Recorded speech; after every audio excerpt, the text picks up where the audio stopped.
you know that National Marriage Week is coming up. I didn't even know they had a National Marriage Week, but it's really important. And Executive Director Sheila Weber is here, and she's going to reveal how being married can lead to living a longer life and a healthier life. That's right. Yes, we want people to have more success because research shows that married people do have greater levels of happiness and more financial stability, better health, longer lives, and it's the best scenario for raising children to give them better chances in life. Yeah, give them a balance. We are back, and we have gathered our family together here because this is an important segment, and I think it's going to spark some lively conversation.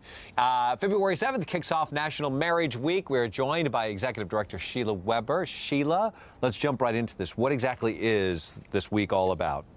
It's February 7th to the 14th, the week leading up to Valentine's Day, and it's to celebrate marriage, to promote marriage, that it's a good thing for you, it's a good thing for America. We want to reduce divorce. We want to have people find more success because it benefits children and it reduces poverty.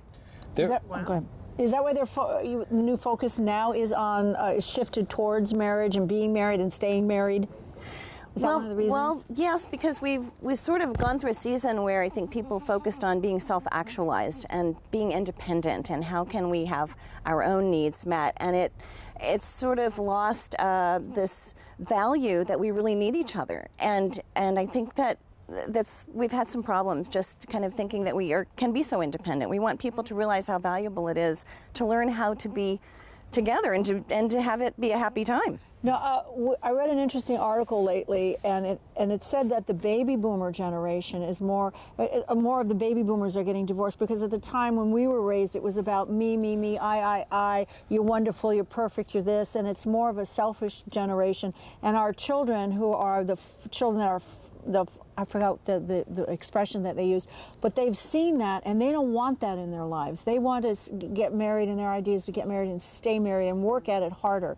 Do you find that that's true with the baby boomer generation, that we're a little bit more self-indulgent? I do. Our generation seems to have experienced a lot of regret and mistakes, and people can recover, and we want them to do better the next time around, but also the younger generation maybe has some fear right now. They have fear because they don't want to live through what their parents lived through. Maybe they suffered as children through it and they want to have more success, so we want to help them with that.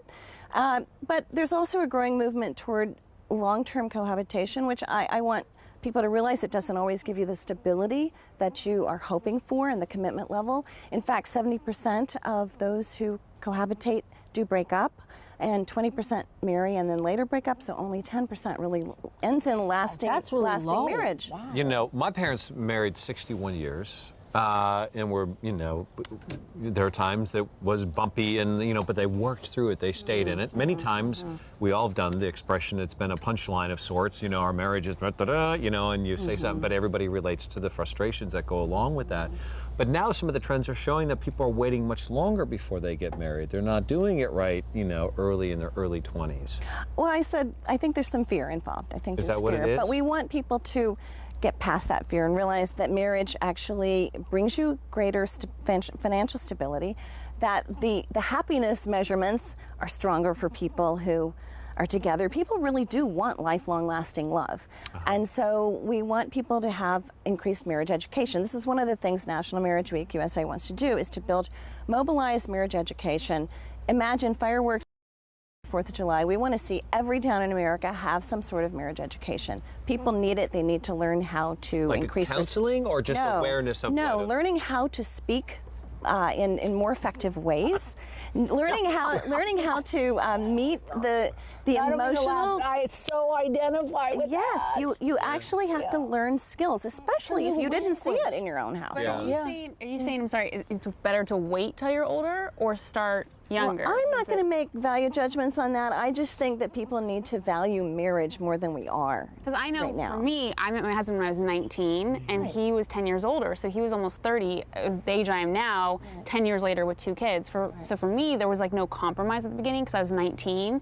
So it was all about fighting and me, and I was doing this, and it was very difficult. So I would say maybe wait till 25 But I got before you meet that married person. at 40, and there's not a lot of compromise either, because you're in your ways, you're set in your ways, and it's really hard to change. You not don't so want to change anybody, but I'm just saying. Yeah. I'm there- not sure it's you do a about little- chronological age. I think it's about self-awareness, but also having really good relationship skills. Yeah. And that can happen at any age. That's true. And also not going into it with a consumer mindset, rather go into it with a covenant mindset. How do you do that, though, without losing yourself? Because a lot of times, like when we're speaking about language, when you talk to your spouse, you have to learn like another language in order to speak with them without compromising your principles or who you are as a person, and not get frustrated and not lose yourself in the relationship, because then you begin to resent your partner. Definitely. You should, if you bury your own needs, then it comes out in other ways, you know, which is what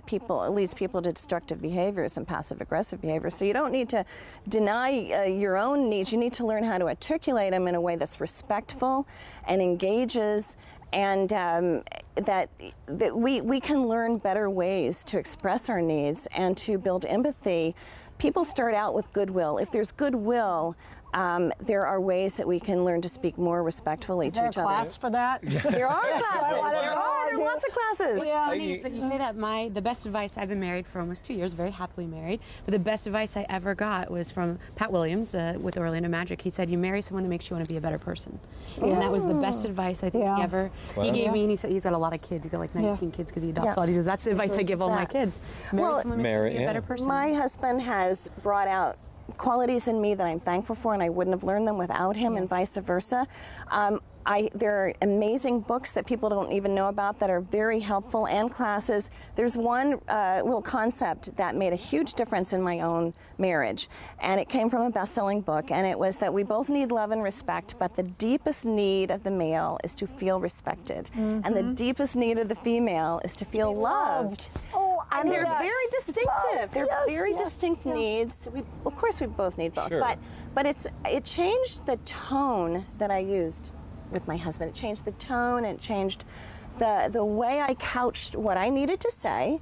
And then he looked at some of his actions in a new lens. Is my wife feeling loved by I love this? that. Those are important questions that we can ask each other. Thank you. There's so much to talk about. I want to talk to you, but we can't now, but come back, because I'd love to talk about the blended family. When you're divorced, you have kids, and you both have kids, how you bring the families together, because that, wow, that's a tough one. But anyway, would you come back and we'll continue this discussion? Thank More you. on National Marriage Week. You can find out about it on our website, hallmarkchannel.com/home and family, or you can check out, we invite you to do so, nationalmarriageweekusa.org. And hopefully there's a lot of fireworks, so we pick a date and we celebrate it every year. Yeah, wonderful. Every day. Willie. You're up next.